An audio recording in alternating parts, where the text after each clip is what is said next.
ថ្ងៃដំបូងដែលបានជួបគ្នា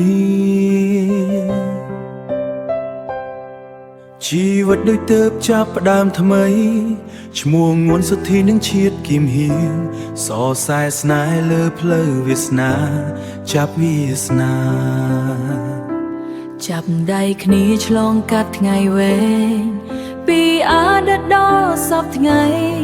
ស្នាមញញឹមនៅតែដូចមុនមិនដែលបាត់បង់ពន្លឺនៃស្នេហ៍ស្នេហ៍មិនចាស់ទេទោះពេលវេលាឆ្លងកាត់បេះដូងនៅតែភ្ជាប់ដូចថ្ងៃដំបូងជីវិតមួយនេះអ្នកទាំងពីរជាអំណោយសម្រាប់គ្រួសារនិងសម្រាប់យើង37ឆ្នាំមិនមែនត្រឹមពេលវេលាតែជាស្នេហ៍ដែលបានសរសេរនៅក្នុងចិត្តយើងគ្រប់គ្នាចាប់ផ្ដើមពីអាជីកម្មលោកខោអានៅអូឡ িম্প ើជំហានតូចតែពោពេញក្តីសង្ឃឹមរកស៊ីឡានដឹកដៃដោយកម្លាំងនិងការខិតខំមិនខ្លាចលំបាកមិនដែលបោះបង់បើហាងលក់បមាន់នំលុបឆាត់ទូទំពូបង្កើតក្តីសុខក្នុងជីវិតរាល់ថ្ងៃពីការខិតខំទាំងអស់នោះ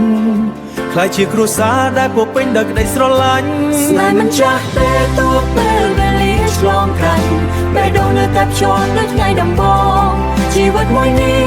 អ្នកទាំងពីរជាអំណោយសម្រាប់គ្រួសារនិងសម្រាប់យើង37ឆ្នាំមិនមែនត្រឹមពេលវេលាតែជាស្នេហ៍ដែលបានសរសេរនៅក្នុងចិត្តយើងគ្រប់គ្នាមានកូនប្រុសពីរនាក់ជាផ្លែផ្កានៃស្នេហ៍ដែលអ្នកបានថែរក្សាដោយបេះដូងថ្ងៃនេះក៏មានស្នាមញញឹមថ្មីចៅប្រុសមួយនិងចៅស្រីមួយគ្រួសារយើងកាន់តែធំឡើងដោយស្នេហ៍ដែលអ្នកបានសាងកូនទាំងអស់សូមជូនពរបាម៉ាក់ទាំងទ្វេឲ្យស្រឡាញ់គ្នាជារៀងរហូតស្នេហ៍មិនចាស់ទេទោះសងប្រែព